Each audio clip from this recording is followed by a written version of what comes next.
Friends, ഇന്ന് ഞാനിവിടെ നമുക്കെല്ലാം എപ്പോഴും യൂസ്ഫുൾ ആയിട്ടുള്ളൊരു ഹെൽത്തി റെമഡിയുമായിട്ടാണ് വന്നിരിക്കുന്നത്.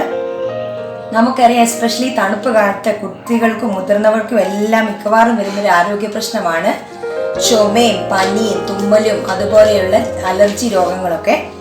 അപ്പം അങ്ങനെയൊക്കെ വരുമ്പം നമുക്ക് നമ്മുടെ എപ്പോഴും വീട്ടിലുള്ള ഈ ചെറിയ ചെറിയ ഇൻഗ്രീഡിയൻസ് വെച്ചുകൊണ്ട് തന്നെ നമുക്കൊരു ഹെൽത്തി ആയിട്ടുള്ള ഒരു ടീ ഉണ്ടാക്കി കുടിച്ചു കഴിഞ്ഞാൽ നമുക്കൊരു പരിധി വരെ ഇങ്ങനെയുള്ള അസുഖങ്ങളെ നമുക്ക് ചെറുത്ത് നിർത്താൻ പറ്റും. അതുപോലെ തന്നെയുള്ളതെന്ന് പറഞ്ഞാൽ, നിങ്ങൾ ഈ ഡ്രിങ്ക് ഈ ടീ രാവിലെയും വൈകിട്ടും നമുക്ക് പറ്റുന്ന സമയങ്ങൾ രാവിലെയും വൈകിട്ടും നിങ്ങളുടെ ഡെയിലി റൊട്ടീനിൽ ഇത് ഉൾപ്പെടുത്തുകയാണെങ്കിൽ അത് വളരെ നല്ലതായിരിക്കും. അപ്പം നമുക്കൊരു ഇമ്മ്യൂണിറ്റി പവറിനെ വർദ്ധിപ്പിക്കാനും അതുപോലെ തന്നെ കുട്ടികൾക്ക് ഉണ്ടാകുന്ന ഈ അലർജി രോഗങ്ങളും ചുമയും തുമ്മലും ഒന്നും പെട്ടെന്ന് തന്നെ വരാതെ ഒരു പരിധി വരെ മാറ്റി നിർത്താനും സാധിക്കും. അതുപോലെ തന്നെ ഇൻഗ്രീഡിയൻസ് എല്ലാം നിങ്ങൾക്ക് കാണാൻ സാധിക്കും. മഞ്ഞൾ, ഇഞ്ചി, അതുപോലെ തന്നെ ഏലയ്ക്ക, പിന്നെ ചായക്ക് ആവശ്യമുള്ള പാല്, വെള്ളം, ഇത്രയാണ് ഞാൻ എടുത്തിരിക്കുന്ന ഇൻഗ്രീഡിയൻസ്. അപ്പം മഞ്ഞളുടെ ഗുണങ്ങളെന്ന് പറയുമ്പോൾ ഫസ്റ്റ് ഇൻഗ്രീഡിയൻ്റ് എന്ന് പറയുന്നത് മഞ്ഞളാണ്. മഞ്ഞളുടെ ഗുണങ്ങളെന്ന് പറയുന്നത് അത് ഹാർട്ട് ഡിസീസിനെയും അതുപോലെ അൽഷിമേഴ്സ്, ക്യാൻസർ, അതുപോലെ വെയിറ്റ് ലോസ്, ഇതെല്ലാം ഒരു നാച്ചുറലായിട്ടുള്ളൊരു റെമഡി തന്നെയാണ് മഞ്ഞൾ. പിന്നെ ഞാൻ എടുത്തിരിക്കുന്ന ഇഞ്ചി, അതിൻ്റെ ഗുണങ്ങളെല്ലാം ഞാൻ വളരെ ഇലാബറേറ്റഡ് ആയിട്ട് ഇതിന് മുന്നേ ഉള്ളൊരു വീഡിയോയിൽ ഞാൻ ഇട്ടിട്ടുണ്ട്. അപ്പോൾ ആ ഹെൽത്തി ഡ്രിങ്കിൻ്റെ വീഡിയോ നിങ്ങൾ കണ്ടു നോക്കണം.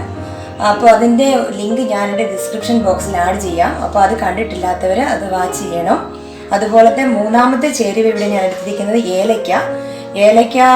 നമുക്കറിയാം, ഏലക്കയുടെ ഗുണങ്ങളെന്ന് പറഞ്ഞാൽ ഒരു ആൻറ്റി ഓക്സിഡൻ്റ് ആണ്. അതിനേക്കാൾ ഉപരി അത് ബ്ലഡ് പ്രഷറിനെ കുറയ്ക്കാനും, പിന്നെ ഇപ്പം നമുക്ക് കാണുമ്പോൾ അറിയാം, നമ്മുടെ നിത്യജീവിതത്തിൽ വരുന്ന കാര്യങ്ങളാണ് സ്കിൻ ഇൻഫെക്ഷൻ, അങ്ങനെയുള്ള ചെറിയ ചെറിയ രോഗങ്ങൾ.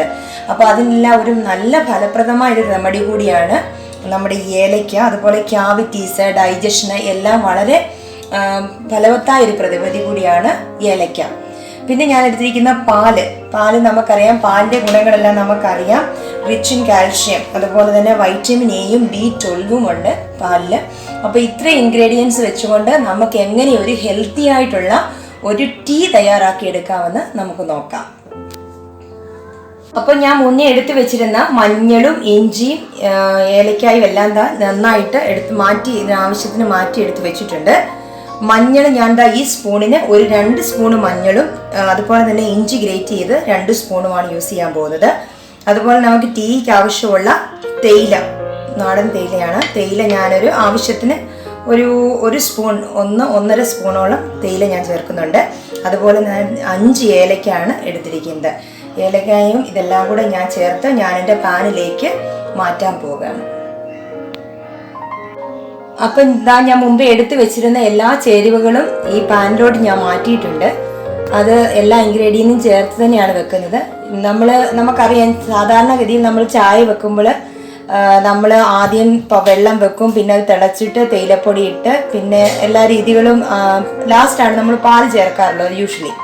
ബട്ട് ഞാനിപ്പോൾ ആദ്യം തന്നെ ഇത് യൂസ് ചെയ്തേക്കുന്നത് ഇതിന് എല്ലാ ചേരുവകളും നന്നായിട്ട് വെന്തിറങ്ങി അതിന് എല്ലാ ഗുണങ്ങളും ഈ പാലിലേക്ക് പിടിക്കാൻ വേണ്ടിയിട്ടാണ്. അതുകൊണ്ട് ഞാൻ എല്ലാ ചേരുവകളും തന്നെ ഇതിൽ ആഡ് ചെയ്തു.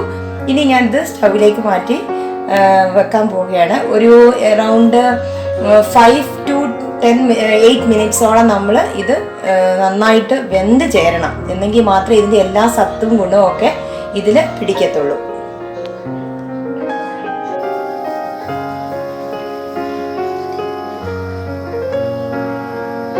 ഇപ്പം ഞാൻ ഈ പാല് എല്ലാ ചേരുവകളും ചേർത്ത് അടുപ്പിൽ വെച്ചു.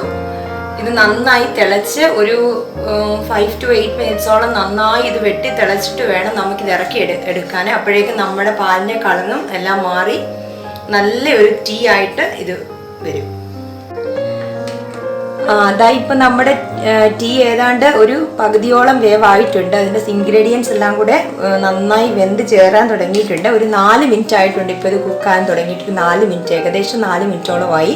ഇപ്പം നോക്കുമ്പോൾ തന്നെ നമുക്ക് കാണാൻ സാധിക്കും ഇതിൻ്റെ മുന്നിലത്തെ കളറെല്ലാം ആദ്യം പ്യുവർ വൈറ്റ് ആയിരുന്നു. ഇപ്പോൾ അതിൻ്റെ കളറെല്ലാം മാറി നല്ലൊരു യെല്ലോയിഷ് കളർ, ഗോൾഡൻ യെല്ലോയിഷ് കളറോട് മാറിയിട്ടുണ്ട്. ഇതിൽ സത്തുക്കളെല്ലാം ഇറങ്ങി നല്ലൊരു മണം നമുക്ക് സ്മെല്ല് വരുന്നുണ്ട്. ഇഞ്ചിയുടെ ഏലക്കാടെ എല്ലാം നല്ലൊരു ഫ്ലേവർ നമുക്ക് കിട്ടുന്നുണ്ട്. അപ്പോൾ ഇതിനി ഒരു 3-4 മിനിറ്റ് കൂടെ ഈ ചെറിയ തീയിൽ, അത് സിമ്മിലാക്കി ഇടുക. തീ ഒരിക്കലും തിളച്ച് പോകാൻ പാടില്ല. അതിൻ്റെ സത്ത് ഒരിക്കലും വെളിയിലോട്ടാകാതെ ഒരു 3 to 4 മിനിറ്റ്സ് കൂടെ ഇങ്ങനെ നന്നായി ഇരുന്നിത് വെന്ത് അതിൻ്റെ അകത്ത് എല്ലാ ജിസ്റ്റും ഇറങ്ങി നല്ലൊരു ടേസ്റ്റി ഫ്ലേവറായിട്ട് ഇത് മാറാൻ വേണ്ടി നമുക്കൊരു 4 മിനിറ്റ് കൂടെ വെയിറ്റ് ചെയ്യാം.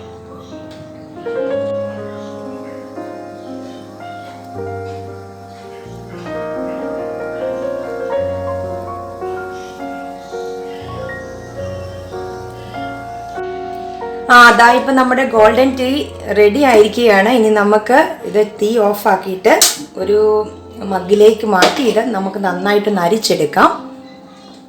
ഇതിപ്പോൾ നമ്മൾ നോക്കുമ്പോൾ കാണുമ്പോൾ തന്നെ മനസ്സിലാക്കാൻ പറ്റും, ഇതിൻ്റെ കളറെല്ലാം മാറി നന്നായിട്ട് അതൊരു ഗോൾഡൻ കളർ ആയിട്ടുണ്ട്, യെല്ലോയിഷ് ഗോൾഡൻ കളറോടായിട്ടുണ്ട്. ഇനി നമുക്കിതൊരു സീവ് വെച്ച് അരിച്ചെടുക്കാം.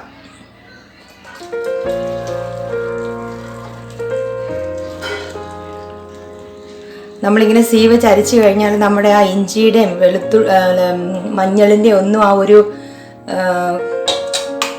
ഇതൊന്നും നമ്മുടെ ചായക്കകത്തോട്ട് വീഴുകയില്ല.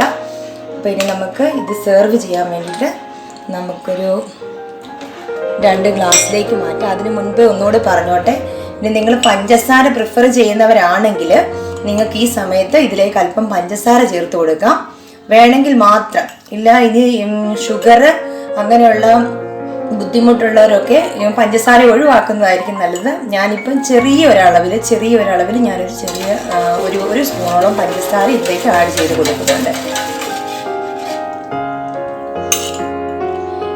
ഇനി ഞാനത് സെർവ് ചെയ്യാൻ വേണ്ടിയിട്ട് ഗ്ലാസ്സിലേക്ക് മാറ്റുന്നു.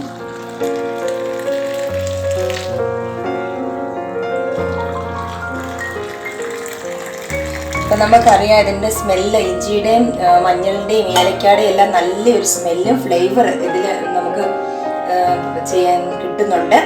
അപ്പം എന്താ നോക്കിക്കുക, നമ്മുടെ ഇഞ്ചിയും മഞ്ഞളും ഏലക്കായും എല്ലാം ചേർന്നുകൊണ്ടുള്ള ഒരു ഹെൽത്തി ആയിട്ടുള്ള ഒരു ടീ ഇവിടെ റെഡി ആയിരിക്കുകയാണ്. അത് നല്ലൊരു മെഡിസിനൽ പവറുള്ളൊരു ടീ ആണെന്ന് തന്നെ പറയാം. അപ്പോൾ എല്ലാവരും ഇത് ട്രൈ ചെയ്ത് നോക്കണം. അതുപോലെ തന്നെ ട്രൈ ചെയ്തിട്ട് നിങ്ങളുടെ അഭിപ്രായങ്ങളും നിർദ്ദേശങ്ങളും എല്ലാം നിങ്ങൾ കമൻറ്റ് ചെയ്യുക.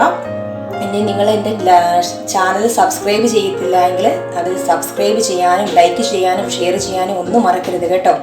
അപ്പോൾ ഇനി പുതിയൊരു വീഡിയോ ഇടുന്നത് വരേക്കും എല്ലാവർക്കും നന്ദി, നമസ്കാരം, ബൈ.